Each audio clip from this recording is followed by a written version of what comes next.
In the 1980s, SSP continued to partner with rural indigenous communities throughout California to provide home repairs and improve housing conditions. The worldviews of youth participants were significantly broadened by people who lived a few hours away but in different circumstances. Work sites often had no power, running water, or other conveniences that participants were used to. As a recent college graduate, Jonathan Chute realized that if he didn't return to California for seminary, there would be no one to take the reins to continue SSP's story. So the second generation of leaders continued the project.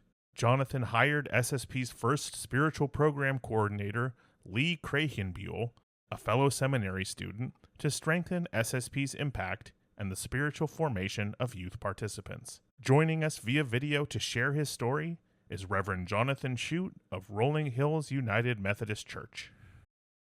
My assignment for tonight was to share a story from the 1980s, but to do that I have to go back to the summer of 1976. That was, as I understand it, the first full summer for the Sierra Service Project, back when it was still a California site of the Appalachia Service Project. It was an amazing week with foundation, flooring, walls framed, and roof nearly sheeted, just as an eastern Sierra thunderstorm drove us down from the roof and brought the work week to a close.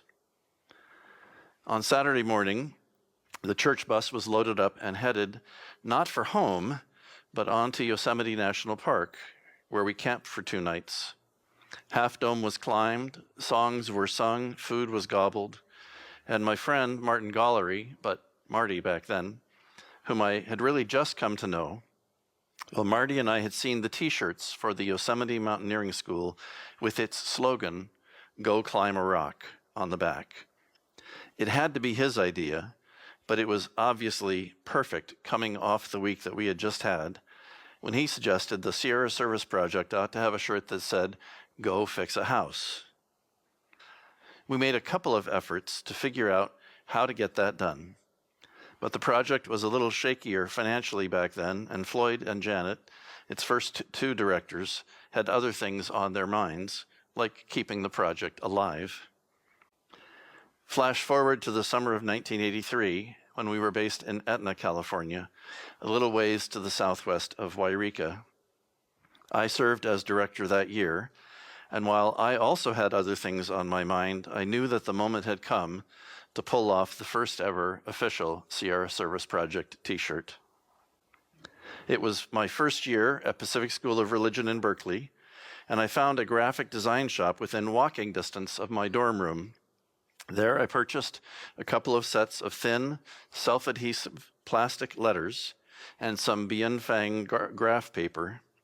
I laid out the letters in my best effort to faithfully recreate the layout of the Yosemite t-shirt and stuck them to the paper. The back was done. Now onto the front. I cut a Methodist cross and flame from some church's stationery, and I found that as the centerpiece. Then I traced a water glass from my dorm room as the inner circle, thickening the line a little by hand. The outer circle was traced around a coffee cup that was on our shelves. I laid out the lettering as carefully as I could and stuck them down on the paper. With the front and back now complete, I headed off to a local t-shirt silk screening shop and ordered, a couple of 100 shirts. We didn't sell them, but made them part of the registration up front. I chose powder blue for that first year, and when I picked up the box from the shop, I could not have been happier. It happened that Marty was now also living in Berkeley, occasionally on the floor of my dorm room, so the 2 of us got to relish the triumphant realization of the long ago dreamt of SSP shirt.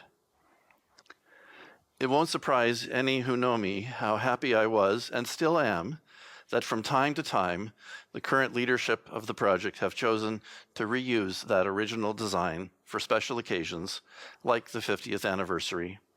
I have one of those now too. SSP has changed a great deal since its early days, in many ways for the better. Having participated with my current church's youth group in Del Norte County this past summer, I could not help but measure it by some of my early experiences. What I saw take place at the end of July this year was amazing. Not everything was great. Of course, it can't be. But what the youth from our church, from a Catholic girls' school in San Jose, and from a Lutheran church in Eugene, Oregon, experienced was incredible. They worked so hard. They absolutely gave themselves to the week. They had lots of fun. They learned about a community different from their own, about other youth, a bit like them and a bit not like them. I came away knowing that for all of the differences between when Janet and Floyd and I were part of it and our time today, I came away knowing that SSP still works. It still opens eyes and ears and hearts and minds. It still teaches skills and builds relationships, encouraging the young people who were at the heart of Tex Evans' original vision to love one another with no strings attached.